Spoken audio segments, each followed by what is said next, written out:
Messias, ele é aquele que ele vai atrair as pessoas que estão dispersas, ele vai atrair as pessoas que estão marginalizadas, ele vai atrair as pessoas que não conseguem se entender consigo mesmas, né, com si próprio. Ele vai começar a ter um poder de atração, de sedução, para as pessoas que estão desesperançadas, que estão desesperadas. Então é nesse sentido que a gente começa a olhar. Ele é um ponto de aglutinação, né? Ele é um ponto de convergência das pessoas. Isso é importante, vocês marquem aí no caderno de vocês, né? A partir desse exemplo, que o cristão ele é um formador de comunidade, tá? Ele é uma pessoa que deve ser um ponto onde as pessoas procurem, por quê? Porque você tem conteúdo, você tem autoridade. Lembra que eu falei a semana passada? Autoridade. Você tem um conteúdo que, uma vez compartilhado com as pessoas, faz com que elas possam crescer, faz com que elas possam enxergar a vida de uma nova forma, faz com que elas possam ter uma visão crítica da sociedade mais inteligente, mais sábia, com mais prudência, né? Você abre a boca não para dispersar as pessoas, não para afastar as pessoas, pelo contrário, você testemunha a fé, você testemunha o conteúdo que você adquiriu com a sua experiência de vida, com seus estudos, com as coisas que você vivenciou. Você é um agregador de pessoas. Você não olha o erro das pessoas, você não julga as pessoas. Você cria o clima, cria a atmosfera, cria oportunidade para que as pessoas possam se achegar ao conteúdo que você tem, no caso, a palavra, né? E quando a sua fama for se espalhando, não talvez tanto pela eloquência da oratória, pela riqueza do vocabulário, mas pela simplicidade em servir as pessoas, né? Pela honestidade com os recursos que você tem, materiais, humanos, recursos de sabedoria, você não nega fogo, né? Você procura servir a pessoa, por quê? Porque você precisa aproximar essa pessoa da mensagem, não de você, não aproximar a pessoa, as pessoas da sua persona, mas aproximar as pessoas. Vocês estão me enxergando? Está entrando uma ligação oportuna aqui agora. Sim, estamos lhe ouvindo muito bem. Perfeitamente. Está entrando uma ligação no meu celular inoportuníssima, que eu não pedi para ninguém me ligar agora. Eu estava falando então da importância de você usar o seu talento para agregar pessoas em torno dessa mensagem, né? Então Jesus está pregando, ele está ensinando, ele está curando, e as pessoas estão vindo ao encontro dele, tá? Isso é exercer um ministério, o serviço. Você serve e as pessoas se achegam por quê? Porque você faz isso em nome de uma revelação que é maior que você. Você vai passar, mas essa mensagem vai continuar. E essa mensagem, essa palavra, ela tem força, ela tem potência, porque já faz 2000 anos que ela está perambulando pela superfície da Terra e ela continua até hoje agregando pessoas. Pessoas deixam vícios, pessoas deixam erros, pregressos, pessoas se esforçam, né? Pessoas matam o homem velho, a mulher velha dentro de si, para abraçar uma realidade nova que traz sabedoria, que traz uma libertação de traumas, uma libertação de enfermidades antigas, mas porque a palavra tem força, né? O pregador ele é apenas um mediador, né? Ele é o instrumento, né? Ele é o código da mensagem, né? Ele é o canal da mensagem, melhor dizendo, é aquele que adapta a mensagem à capacidade de compreensão da pessoa. E se você faz isso através do serviço, com gestos, né, você amplifica o poder dessa mensagem. A mensagem em si ela já é forte o suficiente, mas a forma como você prega a mensagem, não só na palavra, mas no gesto, né, no tocar a pessoa, no abraçar a pessoa, chorar com a pessoa, buscar os recursos para diminuir seu sofrimento, né, você está conquistando a pessoa para a palavra, você está tornando a vida dela melhor, você está tirando do ombro dela, das costas dela, o peso de uma vida inteira de sofrimento, né, de malefícios. E aí então Jesus começa o seu ministério, já causando esse alvoroço, esse estardalhaço, e as pessoas vão se achegando a ele, né? A partir de agora, ele e os seus discípulos não vão ter mais sossego. Onde ele colocar o pé, as pessoas vão atrás na expectativa de conquistar benefícios, né? Conquistar a cura, conquistar uma mensagem que lhe traga a luz, que oxigene a sua vida. Aí muda-se para o capítulo 5, que vai começar a falar então do Sermão da Montanha. Né? E aqui eu chamo a atenção de vocês para um detalhe.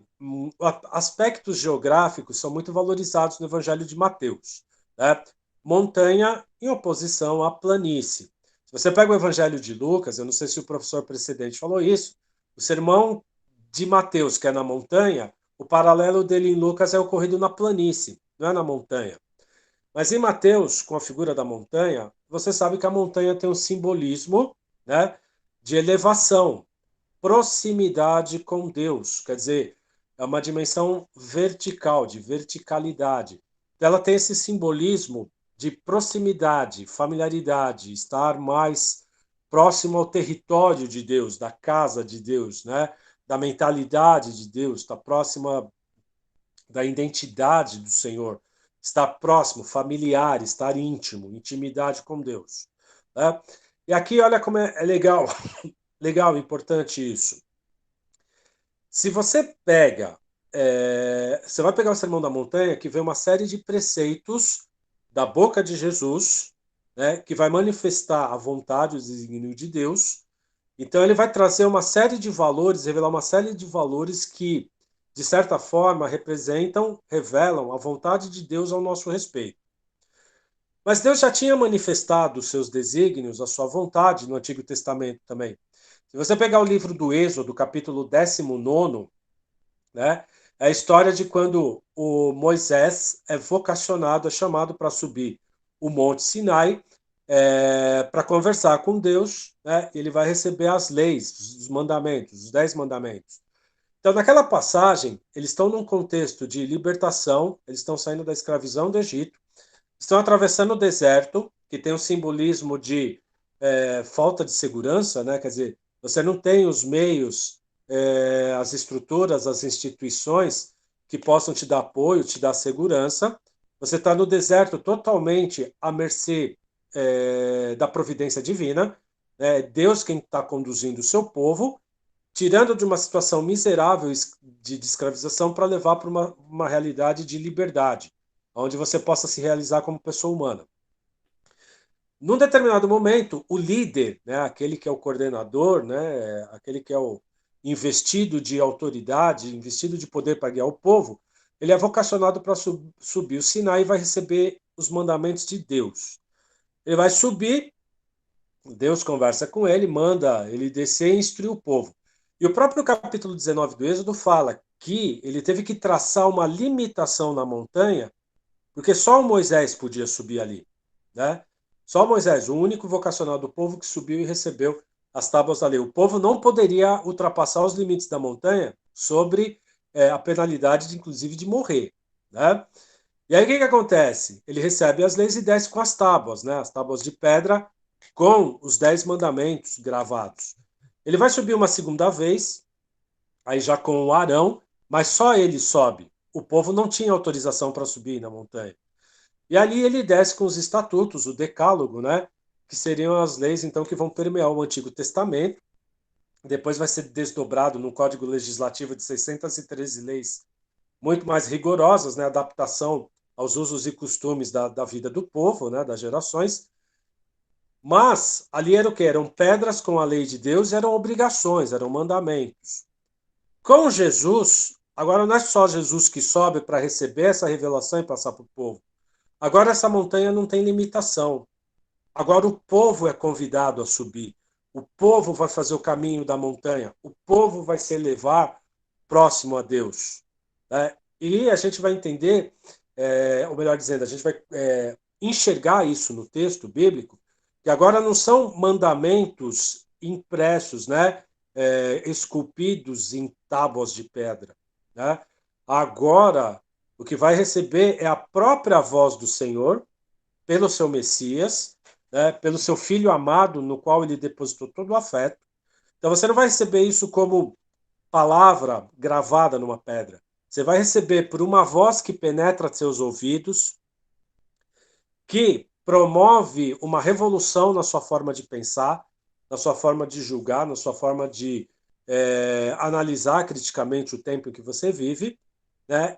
E vai despertar no seu coração agora uma força, né? Vai despertar, vai potencializar a sua fé numa nova realidade, né? Quer dizer, vai te inspirar a um novo modo de viver, né? A um novo repertório de comportamentos, né? E se os mandamentos no Monte Sinai, através de Moisés, eram mandamentos, quer dizer, obrigações, né? Um estatuto legal que você deveria fazer, que também não tinha originalidade nenhuma, porque isso já era uma adaptação do código da antiguidade do Código de Hammurabi, né? Então ele não teria originalidade nenhuma, mas era uma adaptação ao povo que era liberto do Egito. Agora, nós recebemos autorização para subir a montanha com o Filho de Deus amado, com o Messias encarnado, com o Messias histórico.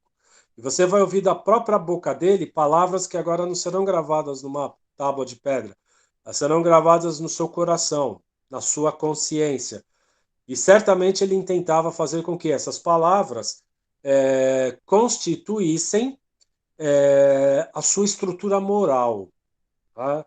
Essas palavras agora elas devem fazer parte do seu cotidiano, do seu itinerário pelo caminho do reino dos céus. O caminho do reino dos céus passa pela forma como você vai viver essas palavras, como você vai viver esse ensinamento. Jesus é o verdadeiro mestre, Jesus é o verdadeiro didata. Ele é a autoridade, ele vai te dar palavras que vão te fazer crescer, não palavras que vão te bitolar, vão te alienar, vão te escravizar. Ele vai trazer um novo ensinamento. E se no Monte Sinai você tinha o mandamento como obrigação, agora as bem-aventuranças, que são traduzidas em alguns outros manuscritos como feliz, felicidades ou felicitações, né? Ele não vem com o peso de uma obrigação, ele vem como uma recomendação, né? Você será feliz, né? Uma felicitação amparada num condicional, isso em termos linguísticos, né? Você será feliz se você colocar em prática um determinado comportamento, né? Você será feliz, você vai se sentir melhor, você vai se sentir uma pessoa resolvida, uma pessoa com um sentido maior ou mais profundo da vida, a partir do momento que você encarar de frente alguns desafios, algumas exigências da sua vida. Então, eu vou ler, são 8 bem-aventuranças, vocês estão calejados, né? Então, ele está dizendo, na montanha, no território de proximidade, de familiaridade com Deus, ó, felizes os pobres de espírito, porque deles é o reino dos céus, né? Então, ele vai dizer, se vocês assumirem na vida de vocês a pobreza de espírito, saiba que o reino dos céus pertence a vocês. Tá? Felizes são os mansos, porque herdarão a terra. Se vocês cultivarem a mansidão, vocês herdarão a terra. Lembre-se que está sempre na linguagem do verbo no futuro, né? Verbo no futuro geralmente indica promessa. Você faz hoje, mas o efeito do seu comportamento hoje, ele só tem um alcance no futuro. Você comporta hoje, mas lá na frente você será recompensado. Então é uma promessa, é um discurso no presente cujo efeito se dá no futuro. Felizes os aflitos, porque serão consolados. Felizes os que têm fome e sede de justiça, porque serão saciados. Felizes os misericordiosos, porque alcançarão misericórdia. Felizes os puros de coração, porque verão a Deus. Felizes os que promovem a paz, porque serão chamados filhos de Deus. Felizes os que são perseguidos por causa da justiça, porque deles é o reino dos céus. Né? Aqui, a gente começa a perceber na bem-aventurança a implicação moral de você assimilar a pregação de Jesus Cristo. Né? Porque, de alguma forma, ele está estimulando você a assimilar tipo de comportamento. E aí eu começo a questionar a mim e a vocês. Isso tem implicações na vida de oração, né? Quando você vai rezar, quando você vai orar, quando você vai fazer a sua espiritualidade particular, e ela deve refletir o seu autoconhecimento, né? Quando ele fala felizes os mansos, né, porque herdarão a terra, aí o que a gente pergunta? Né? Como que é ser manso? O que é ser manso?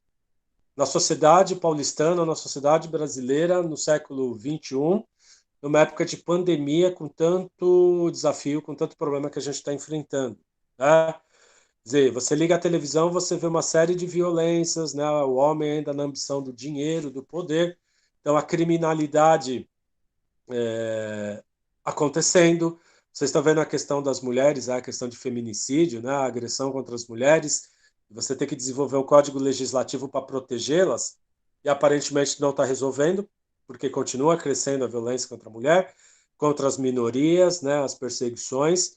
Né? Você vê a corrupção, sempre não só no Brasil, mas no mundo inteiro, as situações de corrupção. Você vê muitas vezes a degradação da humanidade, né? Vocês estão vendo essa semana, acompanharam aí a guerra lá entre Israel e a Palestina, de novo voltaram a ter conflitos, né? E mandando bomba para lá, bomba para cá, um monte de gente morrendo e destruindo cidades, né? E aí você vê que a violência graça, né? A violência se espalha. E eu falo, como que eu vou ter mansidão num momento, num contexto em que tudo vai demonstrando, tudo vai se configurando na base da agressividade, do drama, da violência. Como que eu vou promover a paz? Como ser um promotor da paz? Como que eu vou herdar o reino de Deus através da promoção da paz? Se as pessoas hoje elas são intolerantes, né? Você não pode falar nada, você precisa ficar obrigando a pessoa a usar máscara, a pessoa a cuidar da própria higiene para não colocar em risco todo um coletivo, todo um grupo. Né? Você vê tanta situação de injustiça e às vezes você se cala, você não se manifesta porque você sabe que se você meter o pitaco naquela situação, você corre um sério risco de ter a sua segurança, a sua integridade afrontada. Né? Como que eu vou ser misericordioso? Né? Cada um tem a sua vida, cada um tem os seus círculos sociais de que se apresenta e convive, né? E você sabe que tem muitas pessoas que são difíceis de lidar com elas, né? São pessoas que muitas vezes nos causam muita dificuldade na convivência, no relacionamento, né? E às vezes essas pessoas nem gostam da gente, né? Nem se simpatizam, não fazem o menor esforço, não fazem a menor questão de conviver ou de ter uma boa harmonia na relação. Às vezes convive por obrigação e olha lá, relações de trabalho, relações de vizinhança e tudo mais, mas você é chamado a ser misericordioso, né? Como o Pai do céu é misericordioso e vai dizer que o reino dos céus é uma realidade acessível a quem usa da misericórdia, né? Então, são vários elementos, a gente fala, né? A revelação está na minha Bíblia como está na Bíblia de vocês. Mas o grande questionamento é como a gente vive isso concretamente. Porque é muito fácil você ler, meditar, compreender, buscar as raízes, até mesmo na língua original do texto bíblico, né? Qual que era a implicação disso nas sociedades daquele tempo. Mas eu preciso atualizar essa Bíblia para hoje. E aí você corre o risco de cada um fazer uma hermenêutica, fazer uma interpretação muito particular, né? Porque às vezes coisas que podem ser aflitivas para mim, que podem ser violentas para mim, pode ser que para o Nilson não seja, né? Pode ser que coisas que eu seja tolerante, pode ser que para o Dr. Ricardo não o seja, né? Pode ser que causas que vocês achem que é justa ou não, né? Pode ser que tenha gente que ainda opte pela lei do talião, é olho por olho, dente por dente. Então, Jesus começa a pregar na montanha, nesse caminho de aproximação com Deus, elementos que na boca, no discurso é muito bonito, mas na hora de colocar em prática é difícil, né? E o cristão é aquele que tem que prezar pela sinceridade, pela honestidade. A sociedade do tempo de Jesus ainda era muito comum, né, a questão do juramento. As pessoas tinham que jurar. Até hoje você tem lá questões de tribunal que você tem que pôr a mão na Bíblia e jurar, né?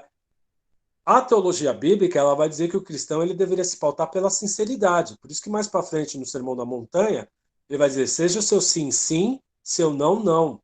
Não tem negociata, né? Ou você é frio ou você é quente, não dá para ficar no morno no meio tempo. Então você não precisaria nem jurar, bastasse a sinceridade do seu coração revelar a verdade de um fato, você já está tornando o reino dos céus, sinais do reino dos céus já presentes na sociedade de hoje. Né? Então, eu não sei se eu estou conseguindo me fazer entender, né? Não sei se eu estou sendo muito burocrático, mas é uma interpretação do texto. Né? A gente tem que ter o coração aberto, a gente tem que ter o coração fecundado pela mensagem de Jesus. Mas lembrem-se, eu falo isso olhando na câmera como se estivesse olhando no olho de cada um de vocês. Essa palavra que penetra a gente, a consciência da gente, ela vai exigir um comprometimento, tá? Porque senão você diz que é cristão da boca para fora, né? E ele vai dizer, a boca fala que o coração está cheio. Se o seu coração está cheio de medo, é sinal que o que você fala é uma interpretação até medonha da palavra de Deus, porque ele vai dizer, se a palavra penetrar no seu coração, virão bons frutos, ela vai frutificar. E as pessoas vão identificar o verdadeiro cristão pelas suas obras, pelos bons frutos. Né? Quando vocês estiverem no Evangelho de João, o próximo professor, acho que é o Diácono Márcio, né? Tem lá no Evangelho de João, ele vai dizer, né? É pela maneira como vocês se amam que saberão que vocês são meus discípulos. Discípulo é o aprendiz, é aquele que ouve, é aquele que aprende. Então, se você colocou em prática, é sinal que a palavra frutificou, ela penetrou, ela estabeleceu morada e ela conseguiu pautar o seu comportamento, pautar a sua consciência, de uma forma que as suas obras corresponderão fielmente ao espírito da lei, né? A lei que liberta, a lei foi feita para o homem, não o homem para a lei. Então é sinal que você está vivendo o espírito da lei.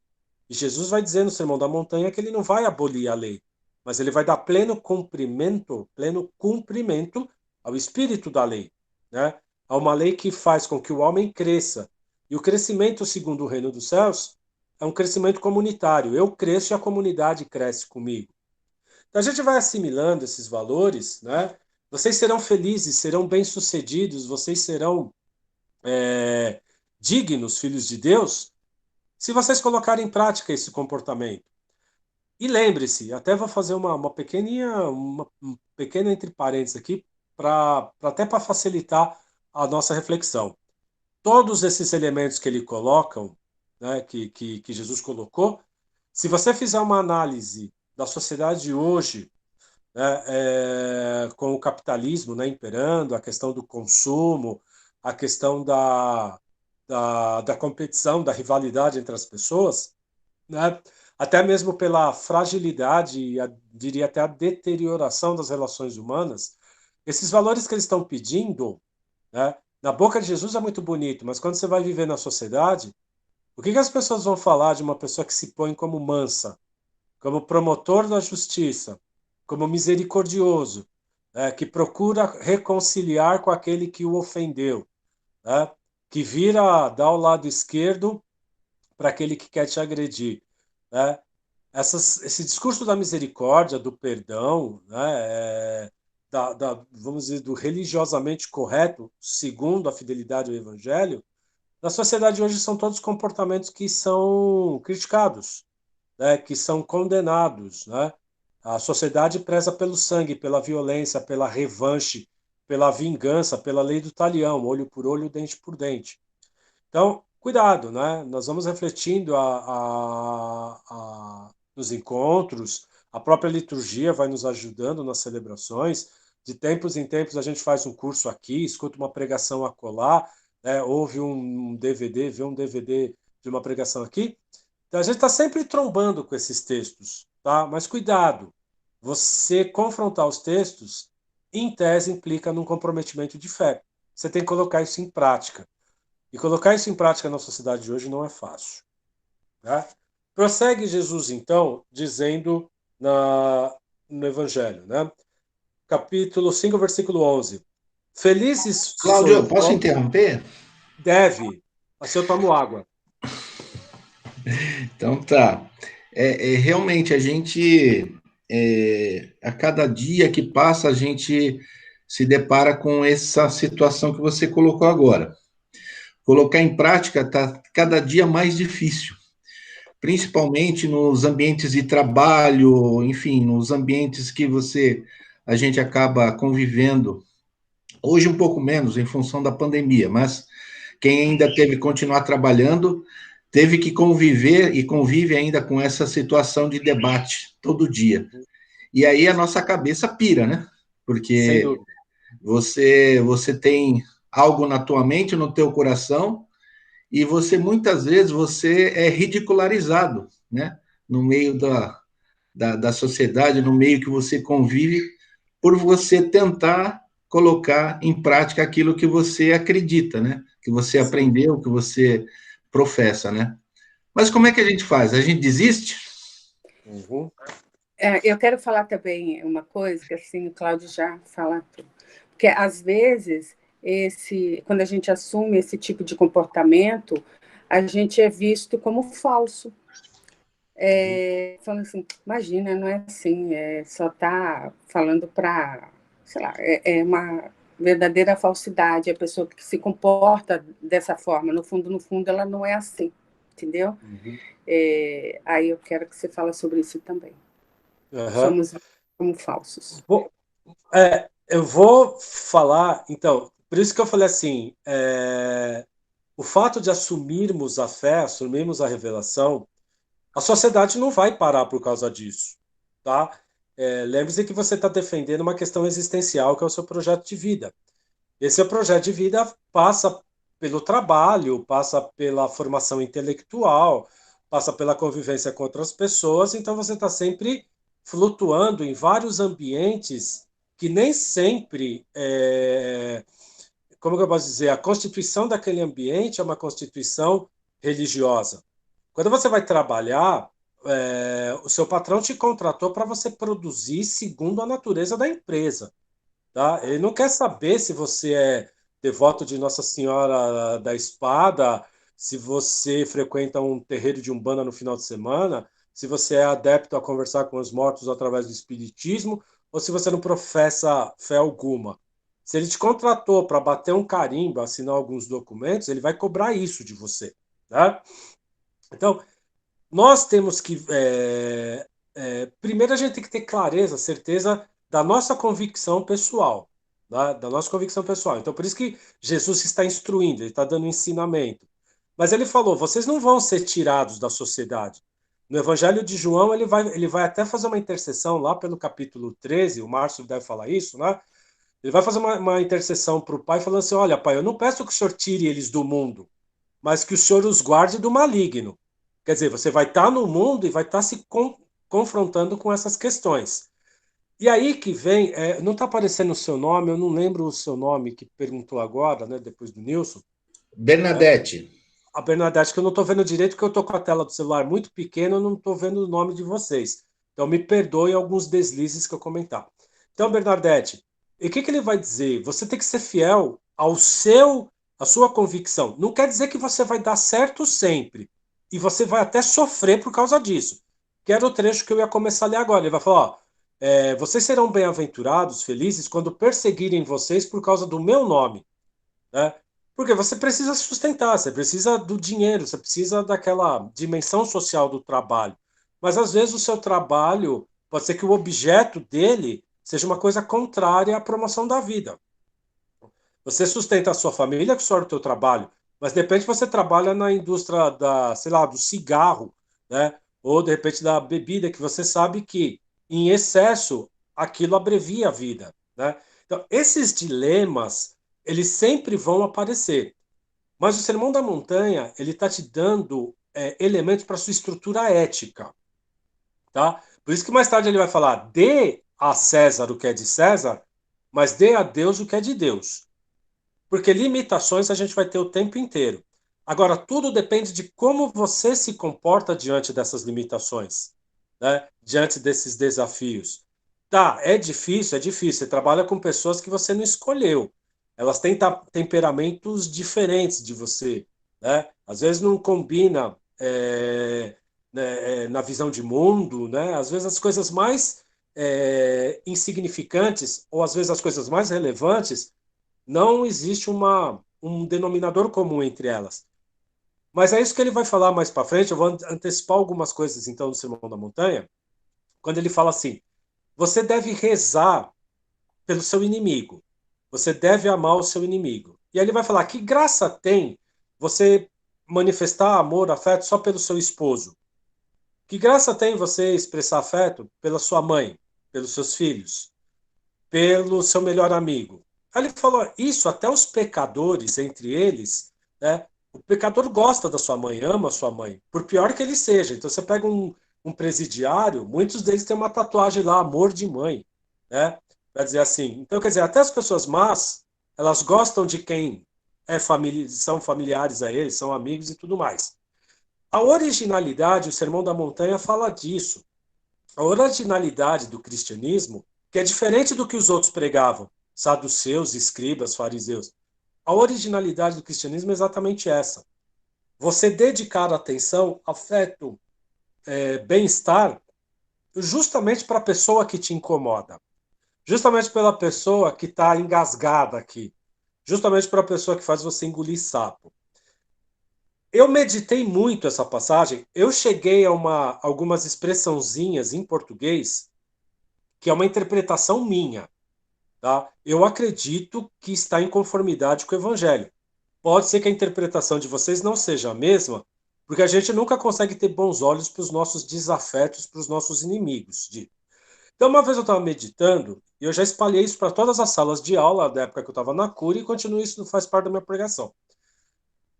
Acalmou o meu coração quando eu precisei qualificar, caracterizar, definir o que é um inimigo? O que define inimigo? A palavra inimigo?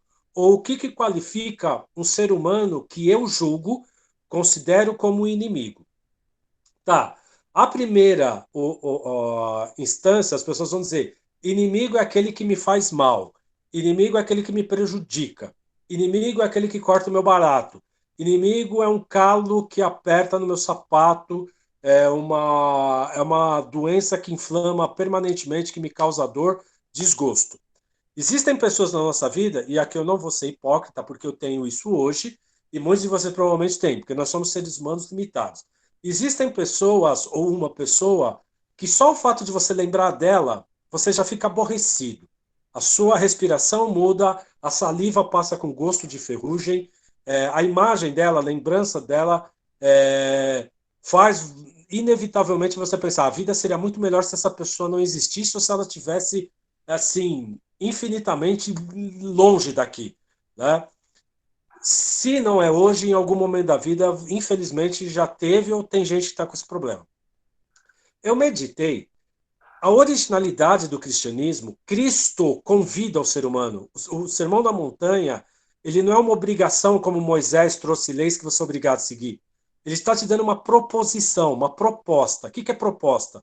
É uma questão posta que você assimila ou não. Você não é obrigado a seguir. Ele só está dizendo: se você fizer isso, você vai ser feliz. Se você não fizer, as consequências da sua missão também serão sentidas. Então ele vai dizer assim: quem que é o inimigo? Como definir o inimigo?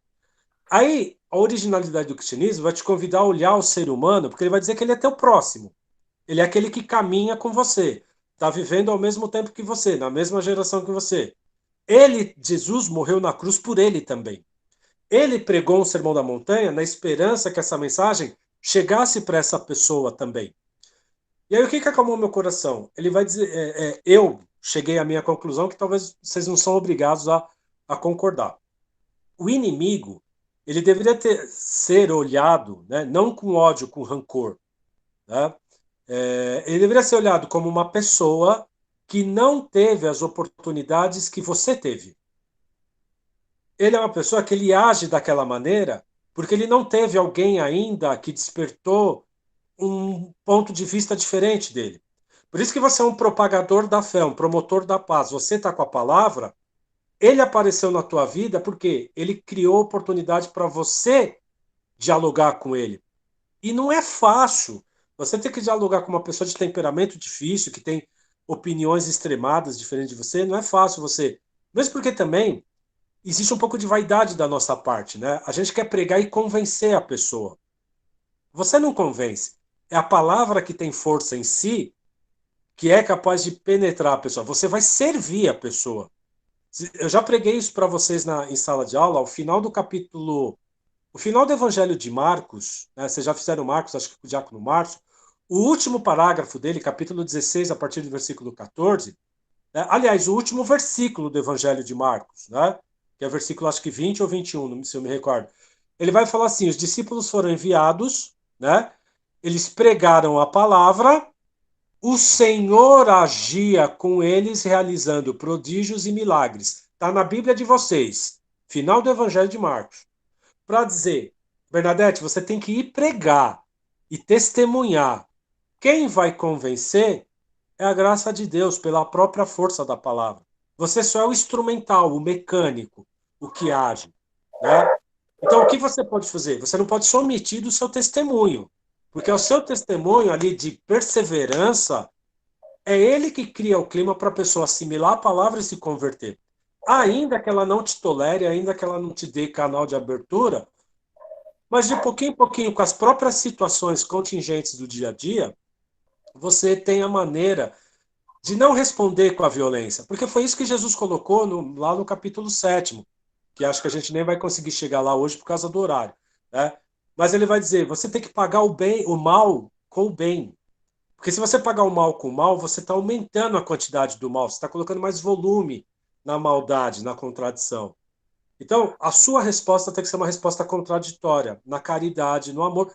Por isso que ele falou: felizes os misericordiosos, porque alcançarão misericórdia. E mais para frente, no próprio Sermão da Montanha, ele coloca, acho que se não me engano, no capítulo. No mesmo capítulo, final do capítulo 5 que a gente está vendo. Qual que é o último versículo do capítulo 5? Portanto, vocês deverão ser perfeitos como o vosso Pai do céu é perfeito. E perfeição aqui está no sentido de misericórdia. Porque a misericórdia, ela é a face extremada, o perdão é a face extremada do amor. Quando que você, de fato, demonstra amor para uma pessoa? Quando você perdoa, liberta a pessoa de um mal que ela fez, sem violência, mas acolhendo a pessoa. Por mais amargo, por mais ácido, por pior que tenha sido a ofensa que a pessoa te fez, mas você amou a pessoa ao extremo. Quer dizer, você libertou a pessoa daquele entrave, daquele litígio, daquela mágoa. Né? Porque do capítulo 6 ele vai falar, se você tem alguma coisa contra a pessoa, se vocês estão tretados, estão brigados, estão em litígio, a coisa não está boa, não vai participar do encontro de teologia no sábado de manhã, você não vai na missa, você não vai na pregação, você não vai no terço, larga isso aí primeiro, vai conversar com a pessoa, vai buscar uma reconciliação com ela, antes que a história acabe, e você vai ter que pagar isso numa outra dimensão, que aí o tempo não depende mais de você. A vontade já não vai mais depender de você. Você tem que definir isso agora, enquanto isso aqui está rodando. Agora é o tempo da sua vida, agora é a hora que você tem que colocar em prática aquilo que ele te falou. E se ele te pediu, ele espera que você assimile isso com liberdade, não por obrigação. Perdoar uma pessoa é um ato de amor. Ser misericordioso com uma pessoa errante, uma pessoa leniente, uma pessoa displicente, insensata, é um ato de amor. Compreender, acolher, aceitar uma pessoa que errou para relevar o erro que ela fez, é uma maneira de você dar a oportunidade da pessoa ser curada. É isso que Jesus está falando. Não responde na porrada, não responde na vingança. Pelo contrário, nas relações humanas no dia a dia, cria o clima para a conciliação, porque viver junto é melhor do que viver separado. Então, o teu inimigo é aquele que caminha com você. Você vai gastar a vida inteira caminhando com uma pessoa que só te causa até reações físicas adversas? Busca conciliação. Ele vai falar busca reconciliação. Paulo vai falar isso mais para frente, né? Busca reconciliação com a pessoa. Lembrando, né? Eu estou vendo aqui tem 13 pessoas aqui. Que legal, bastante gente, né? É, frase de rede social. Frase de rede social. Eu não sei se eu já tinha falado semana passada, mas repito aqui. Virou até um clichê, né? Mas WhatsApp, Facebook, vive aparecendo essa frase. Presta atenção. O ódio, o rancor, o ressentimento, a raiva é como um veneno que você toma esperando que a outra pessoa sofra os efeitos dele. O ressentimento, a raiva é um veneno que você se intoxica achando que vai fazer mal no outro. Não. O ressentimento é um sentimento, a psicologia fala isso. Uma energia, um sentimento fisiológico que dentro do seu corpo ele produz malefícios. Altera a sua pressão sanguínea, ele desequilibra a sua respiração, ele desestrutura a sua musculatura, porque você fica todo enrijecido, ele atrapalha a sua capacidade de concentração, que é o famoso sangue no zóio, né? Você fica cego, e olha que o Sermão da Montanha vai falar que o seu olho é a lâmpada do seu corpo. Se você enxerga a vida com ressentimento, com raiva, com rancor, com trauma, certamente você está tirando as piores concepções possíveis da vida do ser humano. Então, o Sermão da Montanha são palavras que vêm para te curar, para te libertar, para desentupir, desobstacularizar seus ouvidos, tirar os obstáculos para um ensinamento que procede do sobrenatural, que vai fazer você uma pessoa melhor, uma pessoa mais resolvida. Tá? Então, viver tem riscos, viver tem consequências, viver tem dissabores. Você, o fato de abraçar a fé a cada dia, vocês estavam falando aí nos comentários antes de começar o encontro, né? Vocês estavam falando do esforço que cada um faz para interpretar a Sagrada Escritura, para viver a Sagrada Escritura, né? A vida não vai mudar porque vocês estão aumentando o conhecimento de Sagrada Escritura. É bom que aumente esse conhecimento, mas porque ele vai te fortalecer, ele vai te situar, ele vai te orientar, mas não vai te isentar, presta atenção, não vai te isentar das experiências difíceis da vida. Experiências de sofrimento, do mal, da contradição, da traição. Jesus era um homem bom e foi traído por uma pessoa que caminhava com ele. E mesmo assim ele perdoou a pessoa. A pessoa que deu, né, Judas que deu um fim à sua vida, por não pelo seu egoísmo de não se perdoar. Mas ele foi perdoado por Jesus, né? Ele que tomou uma decisão lá desastrada e acabou pondo fim à sua vida porque o remorso, né? O ressentimento foi maior do que a misericórdia. E aí você já tem então você tem toda uma implicação de bem-aventuranças, de felicidade, que deve fazer parte do seu cotidiano, do seu jeito de ser. Agora, você não vai ser isento, né? Você não vai ficar isento do sofrimento. Ele coloca no Sermão da Montanha, o versículo 42 aqui que eu estava lendo, que já mudou, né?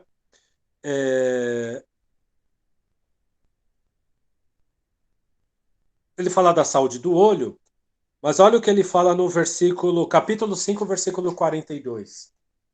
Né? Dá ao que te pede e não voltes as costas aos que te pedem emprestado. Né? Então, quer dizer, você é um tipo de pessoa que é um para-raio, você vai ficar atraindo gente com todo tipo de problema. Né? Mas uma coisa eu posso te falar, a Bernadette, eu estou falando para todos, né, mas em volta do questionamento da Bernadette, eu falei que a palavra tem força, a Demir está ouvindo aí também, né? A palavra tem força. Conforme você vai vivenciando isso, tendo coragem, ousadia de viver essa palavra, eu tive essa experiência e eu percebo que ela até hoje ela se realiza. Se você deixa de se responder com violência, se você busca a sensatez na hora de conversar com as pessoas, se você pondera e não fica julgando as pessoas, né, você vai ver que a sua própria personalidade ela vai mudando e você vai perceber que naturalmente as pessoas vão se achegando a você. Então, quando fala que é um difícil a princípio. Mas lembre-se, toda a experiência de sofrimento que você passa, né, e alguns relacionamentos de fato são tóxicos e são difíceis, mas se você dá voto de confiança a essa palavra e você muda o seu jeito de ser, né, a conversão, a metanoia, né, metanoia é a mudança de comportamento, mudança de pensamento, quer dizer, você deixa valores antigos e agora você passa a pensar, né, procura se esforçar em agir como Jesus agia, pensar como Jesus pensava, acolher as pessoas como Jesus acolhia, você vai perceber que naturalmente, sem forçação de barra, você vai perceber que as pessoas vão começar a te procurar. Que elas vão começar a ver em você uma solidez, elas vão começar a ver em você uma certa respeitabilidade, uma certa autoridade. E aí por isso que eu te falei, você não tem que usar a palavra com a autoridade e dizer eu sei mais que você, então faz o que eu estou falando que vai dar certo. Não, a autoridade é fazer a pessoa crescer, né?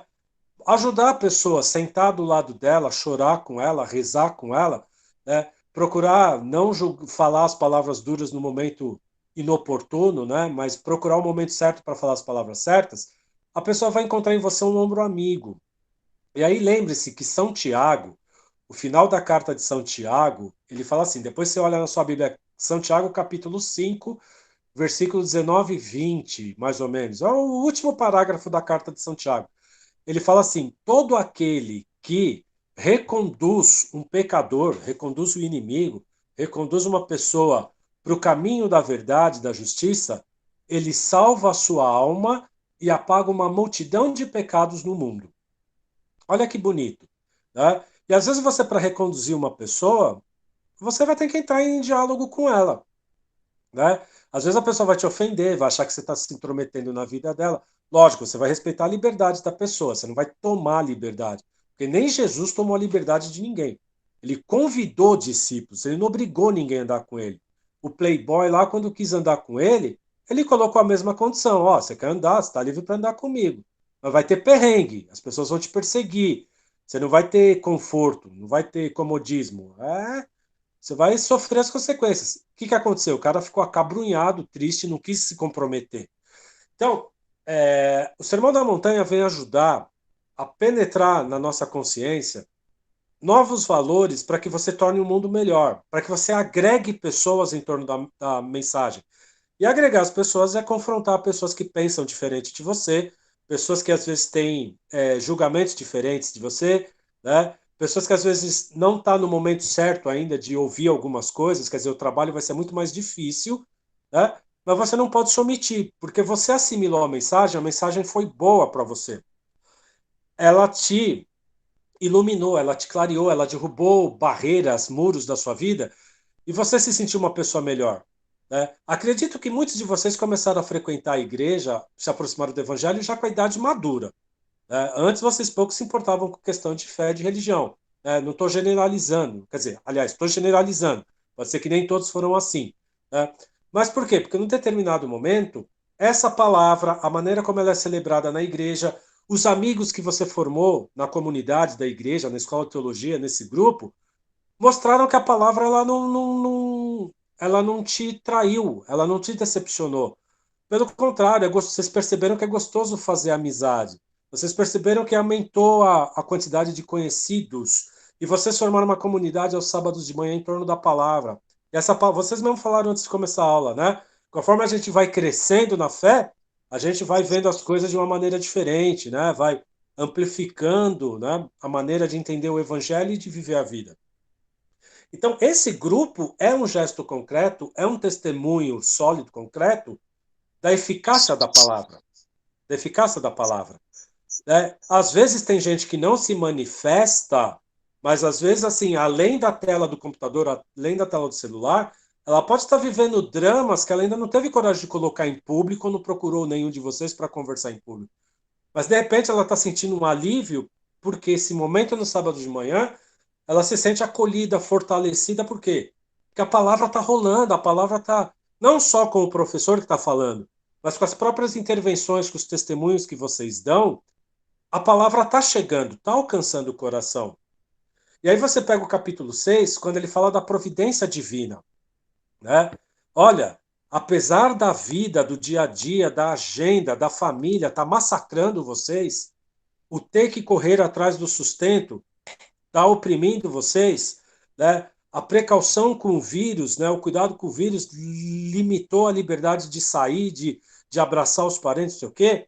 Mas, ó, mantenham-se firmes, porque vocês têm um valor diante de Deus que talvez ainda não tenham a consciência exata do quão grande é o amor dele por vocês, né? Ele vai dizer, ó, as aves não semeiam e não ceifam, e o Pai do céu arrumou sementinhas de frutas para que elas não passem fome durante o dia, né? A natureza está aí, quer dizer, tem os bichinhos, os micróbios, elas vão lá e comem, quer dizer, as aves do céu que não semeiam, não servem, quer dizer, não ralam que nem nós, elas têm o alimento, elas têm a liberdade de voar. Vocês são mais importantes que as aves do céu, né? Os lírios do campo não semeiam, não ceifam, né? Não, aliás, não costuram, né? E, no entanto, eles são mais bonitos do que as vestes de Salomão, que era um rei opulento, que era um rei ostentação bacana, né? Então, quer dizer, se o lírio tem essa formosura, essa beleza, vocês valem mais do que o lírio, né? Então, vocês não têm que ficar se preocupando com o que comer, com o que beber. Ele vai falar no capítulo 6, quem se preocupa com isso é pagão, é gente sem fé, é gente insensata, é gente desmiolada, que não cresce, tem que ficar puxando a barra da saia, da calça de Deus toda hora, porque quer tudo fácil, quer tudo sem suor, sem trabalhar, sem batalhar, sem lutar. Vocês têm um valor, a vida é uma só. A gente não sabe a hora que isso aqui vai acabar. Vocês estão acompanhando o drama do prefeito, né? Quer dizer, um rapaz novo de 41 anos, quer dizer, com uma doença tão madura, né? Um homem de uma posição jovem, com uma posição uma história bonita de autoridade, de responsabilidade. Você não sabe a hora que aparece o câncer, você não sabe a hora que o vírus te pega, você não sabe a hora que uma experiência ruim vai mudar, você vai levantar um dia com a rotina, com a sua agenda de compromissos lá que você está acostumado a cumprir, pá, de repente uma fração de segundo tudo pode mudar. E aí o teu corpo pode ficar comprometido, as suas relações familiares podem ficar comprometidas. E ele sabe, Deus falou assim, ele te deu a vida. Ele está esperando que você possa desenvolver as suas potencialidades. Muitas coisas que talvez você nem sabe que tem dentro de si. E são essas experiências do inimigo, quer dizer, do próximo que não te considera, do próximo que não te respeita, do próximo que é, às vezes, o calo no seu sapato. São essas experiências que vão mostrar dentro de você existem coisas que você ainda não trabalhou. Isso é valor, isso é potência, isso pode ser, de repente, o grande trunfo da sua vida. Pode ser que o melhor vai começar agora, porque quando você deu com a cara na parede, quando você bateu de frente com uma pessoa difícil, você acabou descobrindo um espaço dentro de você que ainda não foi trabalhado, que não foi cultivado. E aí você vai descobrir que talvez aquele inimigo foi o ponto que, né, deflagrou o seu autoconhecimento. E aí você vai descobrir, pô, eu vacilei, né, também. Quer dizer, eu dei motivos também para a pessoa ser assim, né? Então, quer dizer, eu preciso mudar meu jeito de ser. E aí você vai sendo misericordioso, trabalhando a misericórdia com você também. Mas por quê? Deus colocou dentro de você o próprio Espírito. Ele falou, vocês são habitados pelo Espírito de Deus, Paulo falou, ou a semente de Deus, segundo João. Então, existe alguma coisa, quando a gente cultiva dentro da gente, ela dá frutos. Mas você precisa permitir que ela frutifique. Você precisa permitir que ela cresça, que ela se desenvolva. E como que a gente faz? Muitas vezes a gente fica podando pelo nosso egoísmo, pela nossa ambição, pelo desejo de ser bem falado, né, pelo desejo de ser insensado. Eu não sou melhor que vocês. Eu estudei a Sagrada Escritura. Um dia eu fui aluno de um curso de teologia para leigos, como vocês foram. E aí eu fui permitindo viver a palavra, né, com os mestres, com as experiências da vida, para chegar onde eu cheguei. Mas eu não estou num lugar diferente de vocês. Vocês também podem chegar e ir muito além disso. Eu não sei o que vocês pensam de chegar nesse lugar e ir além disso. Mas se eu consigo falar, formar uma comunidade de sábado de manhã, para partilhar com vocês o que eu aprendi, vocês também podem, com o esforço, com o ensinamento, buscar os meios necessários para também formarem outras comunidades no sábado à tarde, na segunda-feira à noite, no domingo de madrugada, e dar voz porque as pessoas vão descobrindo que elas têm valor dentro delas. Não sou eu que estou descobrindo. Eu estou dando apenas aquilo que eu aprendi foi bom para mim. E aí a palavra durante a semana, se você prestou atenção, se você se apaixonou, se deixou seduzir, o próprio Jesus vai falar na parábola do reino de Deus. Isso aí a gente vai ver mais para frente, né? O reino de Deus, ele é como uma semente que você põe no seio da terra e você deixa lá. E você vai seguir tua vida. Você vai trabalhar, cuidar da tua família, vai se divertir, vai descansar, vai se entreter, vai fazer as coisas.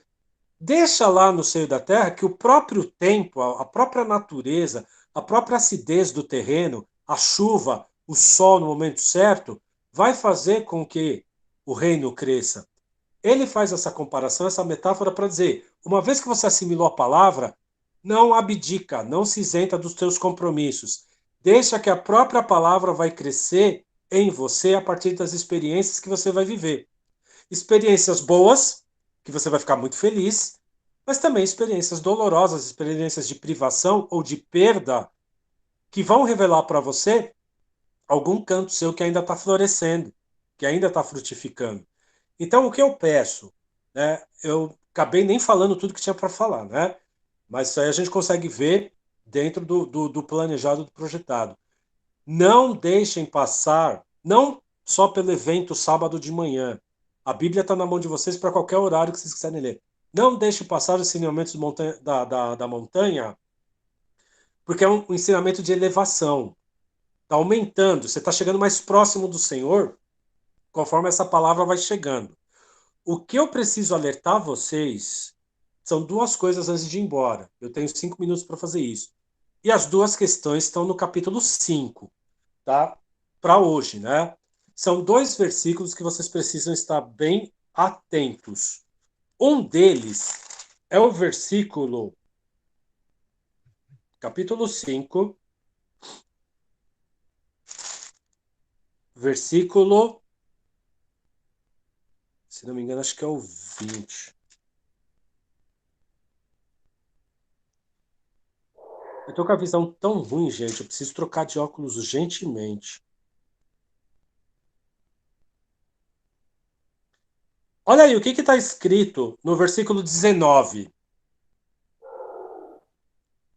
Aquele, portanto, que violar um desses mandamentos, que mandamentos?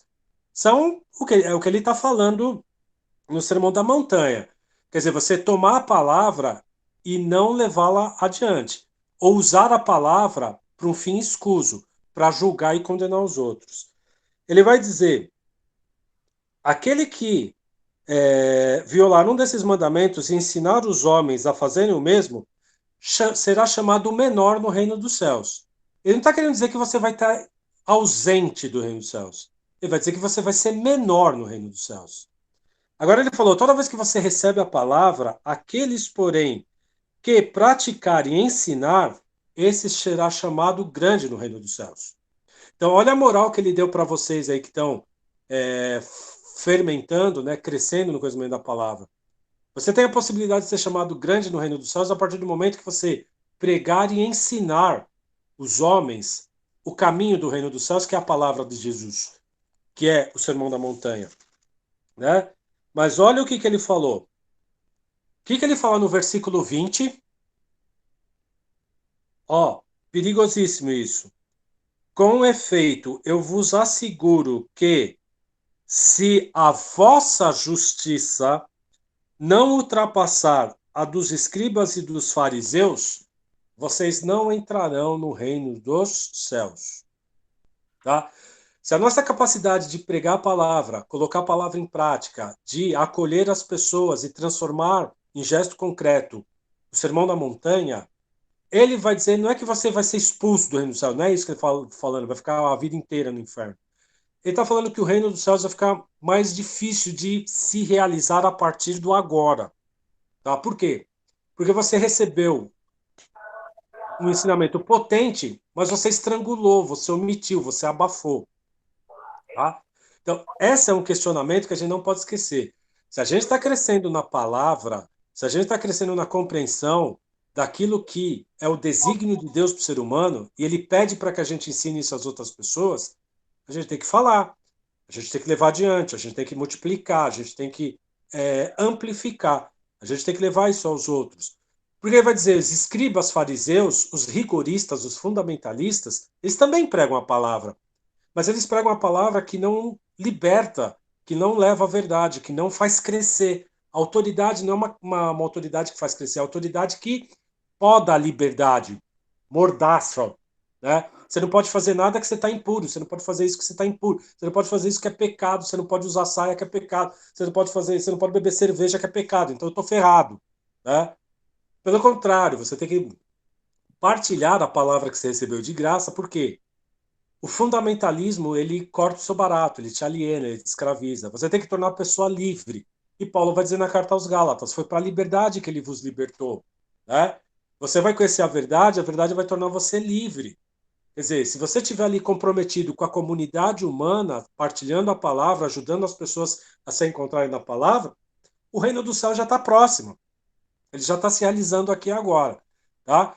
E tem mais um versículo que eu encerro aqui, que eu já deveria ter falado, né? Que é a regra de ouro, mas aí ele está só lá no capítulo 7. Mas ele é a regra de ouro de todo o evangelho, não só do Mateus, de todos, né? Ele vai dizer o seguinte, capítulo 7, versículo 12. Tá? Tudo aquilo, portanto, que quereis que os homens vos façam, fazei-o vós a eles, pois esta é a lei e os profetas. Então, eu encerro por aqui. Se você quer que as pessoas sejam boas com você, que as pessoas te compreendam, que elas te aceitem do jeito que você é, com as limitações e com as virtudes que você tem, se você quer que as pessoas se comprometam com o seu bem-estar, lembre-se, por princípio, que você também deve fazer isso para elas. Acolhê-las, independentemente de suas limitações, né? Você deve acolher no bem-estar do jeito que elas estiverem, porque foi exatamente assim que Jesus nos acolheu. Ele até delegou a palavra dele para nós, que éramos as pessoas mais indignas e pecadores, porque ele confiou que nós éramos capazes de, a partir da sua palavra, mudar de vida, alcançar a salvação, que é o quê? A implantação do reino de Deus já no aqui e agora, e depois na plenitude, quando concretizar tudo a escatologia, e aí nós seremos uma única família universal, a família de Deus num banquete eterno. Espero que vocês tenham gostado, né? Fiquei feliz de encontrar vocês, acabei viajando na maionese, falei outras coisas, mas o mais importante é o capítulo, para mim, né? No caso, eu vejo que é o capítulo 5 a 7, no sentido de que a gente precisa assimilar essa palavra e tornar a vida melhor. Abra os microfones, quem quiser perguntar alguma coisa, eu vou ficar feliz.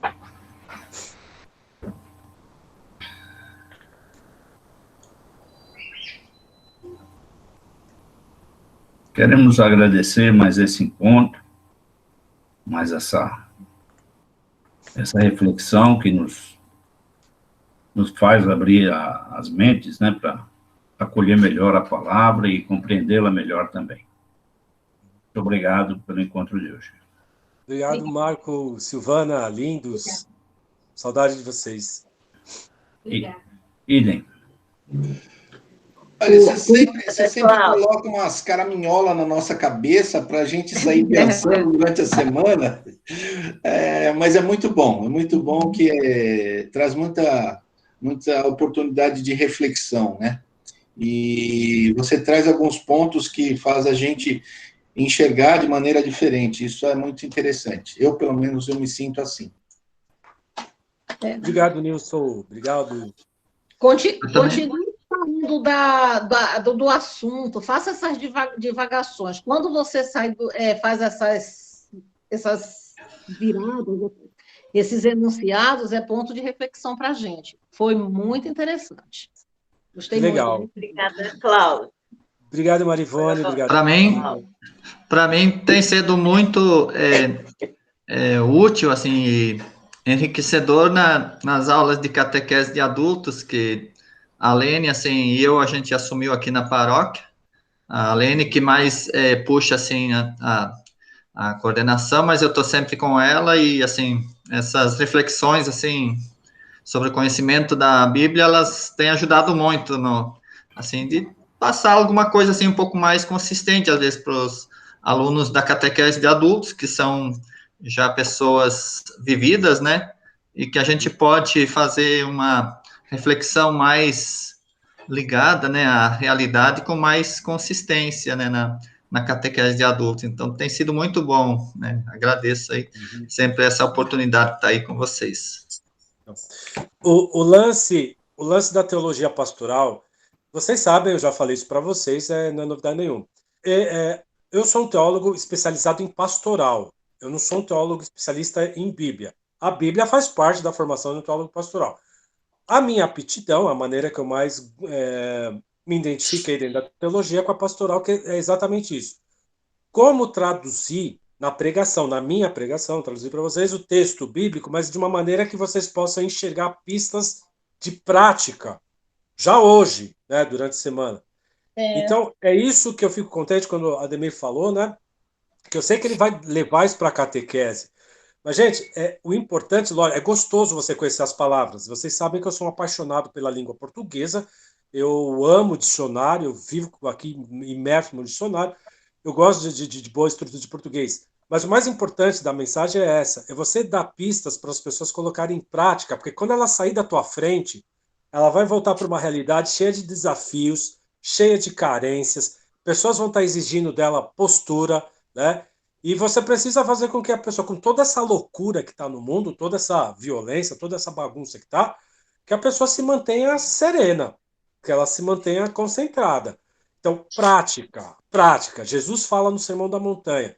Não é só você se embebedar da palavra. Ela é importante, ela é a tua base. Mas você precisa concretizar, você precisa colocar em prática, né? Senão fica argumento retórico, fica falatório, fica verborragia. É bonito, poeticamente é lindo, né? Então, quer dizer, é todo um panfleto lá, mas ela só ganha sabor quando você confronta com as realidades da sociedade. Você não se deixa corromper. Você não dá um passo a mais para uma situação que sabe que vai te trazer dor de cabeça, vai te trazer enfermidade. Pelo contrário, você é o profeta. Você é aquele que não se vende, que não se corrompe. O homem justo diante de Deus, eu pedi para vocês lerem o Salmo 111, 112. Ele não teme as más notícias. E o que mais chega nas nossas casas, nos nossos ouvidos, nos nossos olhos hoje, é uma estatística de morte, uma estatística deletéria, gente morrendo, é gente se infectando, é gente fazendo festa clandestina, é gente sofrendo porque está perdendo seus entes queridos, é gente que mal está tendo chance de se despedir, pessoas que estão tendo dificuldade até para enterrar seus mortos, né? Mas, gente, enquanto a gente está vivendo, a gente tem saúde e lucidez, deixe a palavra realizar os efeitos dela dentro de vocês. É questão de serenidade, é questão de dignidade humana, é questão de fortaleza de espírito, né? A gente não vai resolver os problemas do mundo, mas creia, ele é capaz de agir por nós e nos manter, a cada um manter de pé, fortalecidos, né? Por mais que doa a pancada, você vai ficar de pé. Ninguém tem condições de derrubar uma pessoa que é comprometida com a palavra, que é comprometida com a realidade do reino de Deus. Ela pode arrancar uns pedaços, arrancar umas lágrimas, mas você não cai. Não cai. Beijo para vocês, um ótimo final de semana. Alguém quer perguntar? A Lene quer falar? Não, é Madalena. Eu queria perguntar sobre ainda... Está tudo pequenininho aqui, eu não consigo pegar. Dentro do Sermão da Montanha, não, do Salmo que você mandou ler. Eu quero só tirar uma conclusão. No meu caso, eu fui interpretada como covarde. Por quê? Fizeram uma pergunta, assim, quem acharia o certo na época do foco da pandemia? A igreja está fechada, a gente não tem missa, deveria ser aberta, deveria estar livre, o povo deveria ir à igreja. Eu fui contra a essa pergunta e falei, no caso, que eu não acharia certo. Muitos de nós que trabalhamos dentro da igreja, a maioria do pessoal que faz parte desse conjunto da igreja, porque o padre não celebra sozinho. Ninguém celebra sozinho. O padre precisa de alguém para limpar a igreja. A maioria dessas pessoas são de um grupo de risco. Tá certo a igreja ir lá e eu meter a cara e ir lá fazer, mesmo sabendo que eu poderia ser contaminada? Porque eu falei, porque eu comentei, o cara falou que eu era covarde. Eu teria que deixar isso livre. A igreja teria que ser aberta. E aí, como me colocar nesse momento assim? Então, o próprio Jesus o próprio Jesus no Evangelho, ele falou: eu vim para que todos tenham vida e tenham a vida em plenitude, tá certo? Pestes, a gente já teve pestes que são narradas na Bíblia. Tem até as 10 pragas do Egito lá. Então já não é novidade nenhuma a Bíblia. Agora, se você fala que toda a vida do Evangelho é para gerar vida, promover a vida, como que você vai criar o clima e aproximar as pessoas de um vírus que você não enxerga e pode matar? Tá certo? Assim, você tem que. Você tá ouvindo falar, a ciência diz que a questão é do isolamento social. Então, a igreja interpretou essa maneira. Você não vai criar clima para as pessoas ficarem próximas e contaminarem umas às outras, né? Mesmo porque a questão da igreja, aí no caso eu estou falando da liturgia, tá? Que é a celebração, porque a igreja pode ficar aberta, desde que você mantém cada um num canto, quer fazer sua oração, faz. Aí você toca a questão da missa. A missa vai ter que ter algum momento que vai ter o contato. Você vai receber a Eucaristia da mão de alguém. Você vai depositar o mesmo dinheiro que você vai botar no ofertório, aquele dinheiro surgiu de uma outra pessoa. Você vai botar a mão no dinheiro, né? Tem toda uma questão de estrutura que você tem que limpar, higienizar e tudo mais. Então, a questão do culto, eu vou falar por mim. O próprio Jesus falou, lembra quando ele conversou com a samaritana, né, no poço lá, a samaritana no poço, e aí ela pergunta assim, olha, os judeus falam que a gente deve adorar no templo, e os samaritanos falam que a gente tem que adorar no monte. Qual que é o lugar que o senhor acha que é o correto? É no monte ou no templo? O que Jesus falou? Meu pai procura adoradores em espírito e em verdade. Ele falou, a questão de você adorar, celebrar Deus, não é uma questão de lugar geográfico, lugar, construção. É uma disposição interior sua, aonde você estiver, né? Agora, assim, é muito complicado você numa pandemia, a igreja ela não responde por questão sanitária. O padre não é um médico propriamente sanitarista dito. Ele não domina. Bom, pode ser até que ele tenha uma formação em medicina, mas ele não é ele que dá a palavra da organização sanitária da sociedade para saber onde vai infectar ou não. Quem tem que falar isso são as autoridades sanitárias, os médicos. Se eles falaram que qualquer lugar de aglomeração é um foco potencial de contaminação, a igreja vai falar, então a gente não vai fazer um culto. Agora ficar com essa... se você tem fé em Deus, o vírus não vai te pegar, vai nessa que você vai ver o que vai acontecer. A natureza é uma coisa, a vida da graça é outra. Tá? Eu falei isso, mas ó, aqui entre nós foi um padre, e segundo ele, eu ficasse com o meu celular moderninho transmitindo a minha missa de casa, mas não colocasse isso na cabeça dos outros, não, que a gente tinha que voltar para a igreja. Tanto é, foi bom que você falou que eu não sabia desse detalhe. Tá? Quantos padres que eu conheço vários? Quantos padres você conhece que já não pegaram o vírus e ficaram em situação quase que terminal no hospital? Ressuscitaram por misericórdia, né? Então, para dizer que o vírus não está preocupado com a religião de ninguém, se a igreja está aberta ou não, tá? Se você der as caras na frente dele, ele vai te pegar, tá certo? Agora as pessoas têm que ter sensatez, têm que ter prudência, né? Quer celebrar? Por que não transmitir de forma virtual? Né? Transmite de forma virtual. Agora, se a pessoa que te questionou, te condenou, se ela é um padre, se ele não é um médico sanitarista, você nem deveria ter dado ouvido para ele, tá certo? O senhor se preocupa com a pregação da palavra, administração do sacramento e cuidar da caridade das pessoas. Agora, em termos de dizer se vai ter ou não, quem tem que falar isso é uma autoridade sanitária, um médico.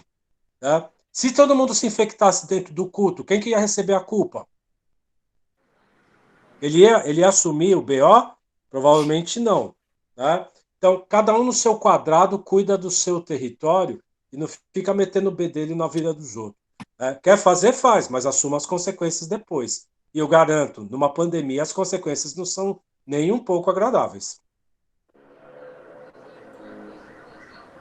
Tá bom, gente. Estou saindo. Legal? Um bom final de semana a todos. Para vocês também. Então, e até o próximo. Estivemos reunidos em nome do Pai, do Filho, do Espírito Santo. Amém. Amém. Muito obrigado. Um ótimo final de semana para vocês. Até sábado que vem. Obrigada, Cláudio. Obrigado. Obrigada, Boa semana a todos. Beijo grande. Um abraço. Tchau, Feliz tchau. de ver vocês. Tchau, tchau.